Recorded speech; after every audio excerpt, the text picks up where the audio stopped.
Yo, peace world, it's the Love King Raheem DeVaughn, and you know I got soul.com.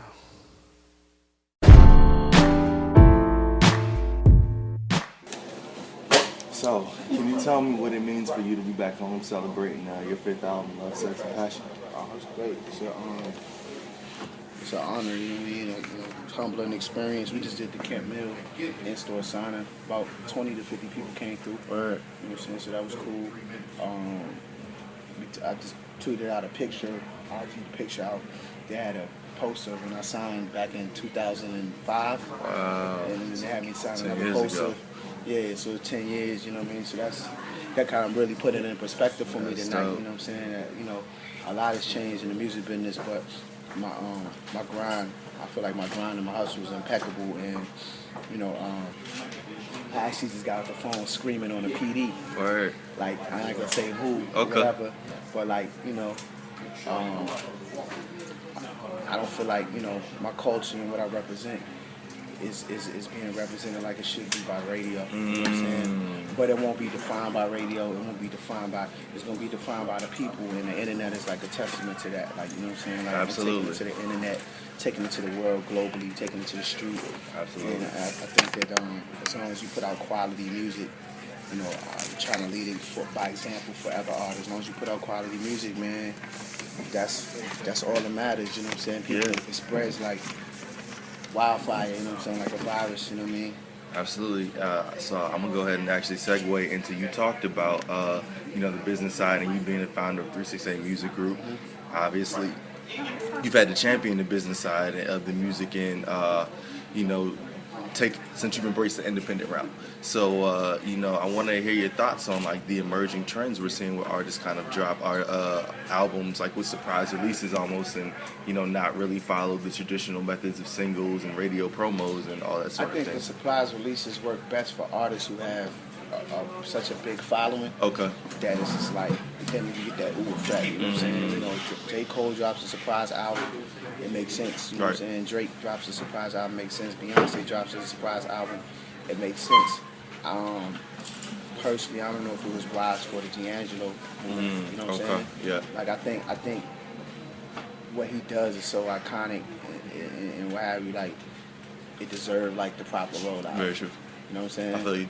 Yeah, so I get what they were trying to accomplish, and I mean, it's a great album, and it sold a tremendous amount of records, but I think he probably would have sold more, you know what I mean, long term. And you know what, but at the end of the day, it's not about, a wise man told me, management, it's not about where you start, it's where you end up, you know what I mean? So, but I think those situations work best for artists who are so huge that, you know what I mean? Like, they don't necessarily need that platform at this point. Okay. Because, like, social networking kind of just works on its own. Absolutely. People are like every other scroll down, I'm seeing my album or somebody commenting on it. People that I don't necessarily even know. That's dope. New followers or what have you, you know what I'm saying? Blogs and stuff like that. Okay.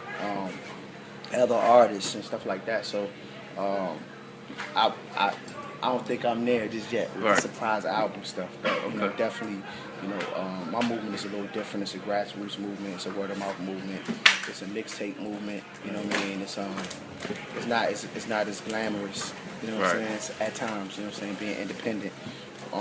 But it's a lot of hard work and it pays off. Okay, well, let's actually get into this album, Love, Sex, Passion. So the first thing I thought about, caught my attention when I listened to it, was like the close attention to detail that it seems like you really paid, from the way you fade certain songs in to try to like match the emotion of the moment you're trying to convey, like in Strip or like even in Pretty Lady, like when you bring certain things in and you fade it out. It seems like you really took your time. So I want you to can you tell me about like the approach to the songs that you took sonically, and then at what point do you know you're done with the song? It's crazy that you picked up on that, because it's definitely like I realize that I'm becoming a producer now. Yeah. You know what I mean? Like, I'm becoming a producer, an executive producer, and an A&R to a certain standpoint, because I A&R my project. Okay. Like, I'm that Elliott's name. Oh, wow. So, you know what I mean? Like, so it's but it's been like that for some time. You know what I mean? Like, but a lot of times in the past, I let people take credit for work that they didn't necessarily do. You know what I mean? So, like, You know, not that I'm a control freak or anything of that nature, but um, when help is needed, I go get help. You know, if I need live strings, I go get from Larry Gold, or if I need, you know, horns, I'm gonna reach out to Trombone Shorty, or you know, Jeff Bradshaw, or Boney James. You know what I mean? So Right. it's you know, for me, it's everything is about detail. You know what I'm saying? A real meticulous process putting the album together. I'm big on down to the song fading right on the right ad lib. Absolutely. You know what I mean? To, you know, the right drop on the snare. Or like, I remember when I was completing the Pretty Lady track, I I felt like something was missing. Uh-huh. And at the time, Trombone had did just the horn. He had just did the horn solo, Okay. and I was just like, man, something's missing. So I took the horn and we chopped it up and put it out throughout the rest of the song. So That's he why actually it didn't. sounds. Yeah, he Okay. actually didn't play those lines. And it reminded me of like a. Once we put the stabs in with the horn, it kind of it hit me kind of reminiscent of like Rich Harrison, who's also Okay, a DC native. You know what I'm Yeah. saying? But as far as Super like, dope you know how producer. you would take a horn and chop it up. Mhm. So that's where you become, you know, starting to get into like producing. You know what I'm Right. saying? It's the difference between cats that make beats, Mhm. and I don't touch a drum machine, and I might not necessarily even touch an instrument. That doesn't mean I don't have an ear as a producer. Absolutely. You know, Puffy Yeah. is a prime example of that. You know what I'm saying? Right. And I think in some cases he's even touch drum machines and whatnot. But so yeah, definitely I'm in the stage of becoming like a producer and want to become even more of a better producer. And I think that'll happen with me being a student of music. I think that will happen. Okay.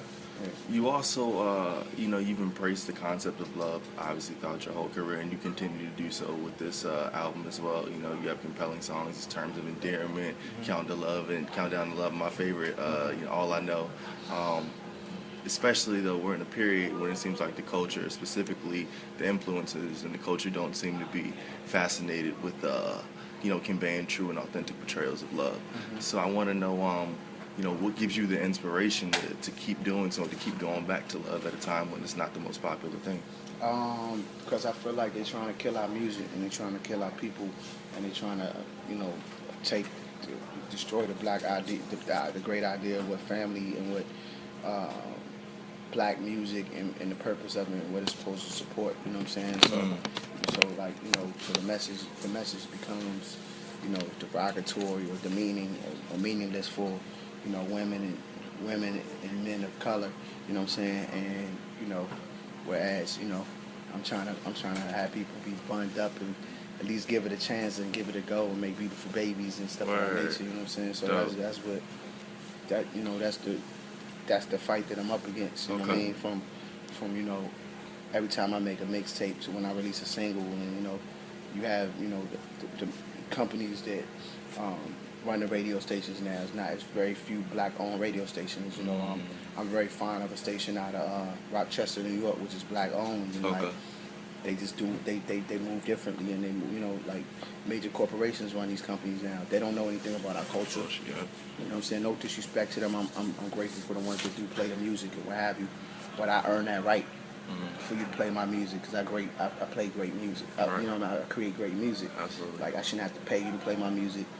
I shouldn't have to politic with you to play my music. And if I do, it should be fair exchange and no robbery.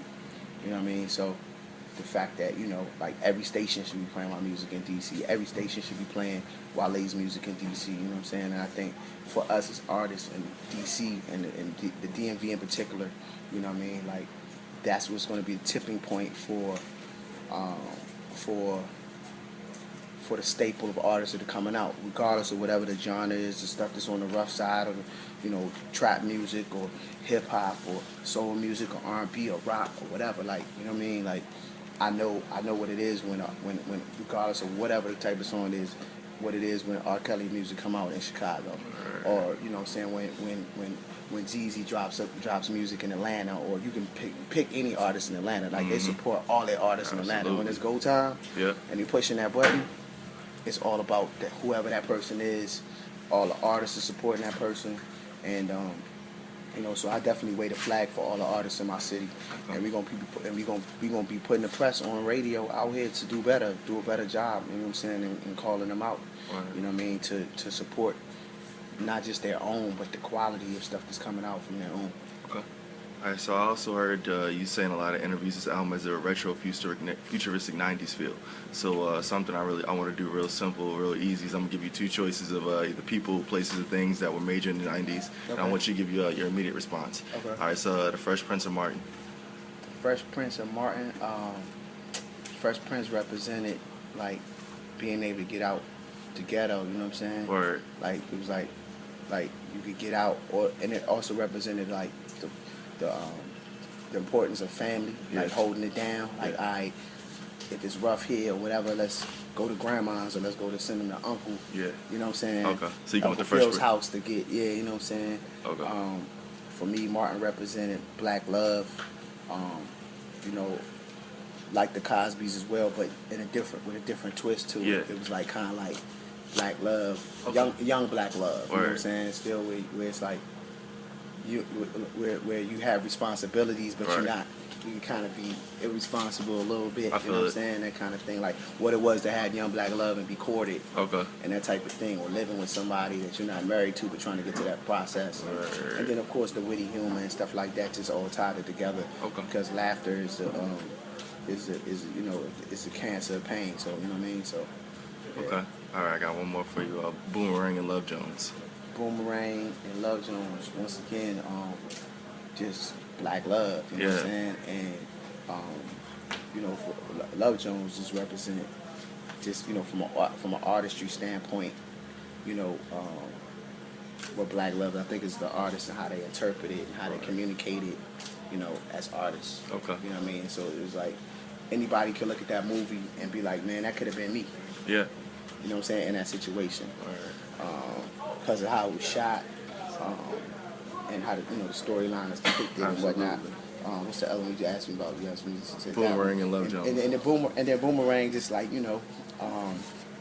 there was a course of time, the player era. You know what I'm saying? When it became cool for the brother to be the player, and it was publicized and whatever. Right. So it was kind of like to see a movie like Boomerang, where you get like boomeranged for real. Yeah. Like, you know what I'm saying? It's like,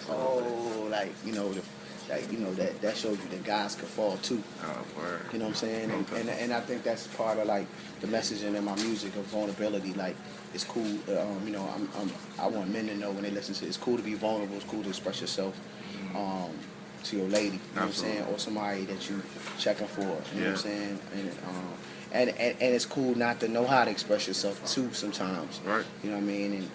And play a song that does. Okay. Very good. Well, I really appreciate this right here. So, love, sex, passion. Please answer the following questions to the best of your ability. When you mix love and sex, you get. When you mix love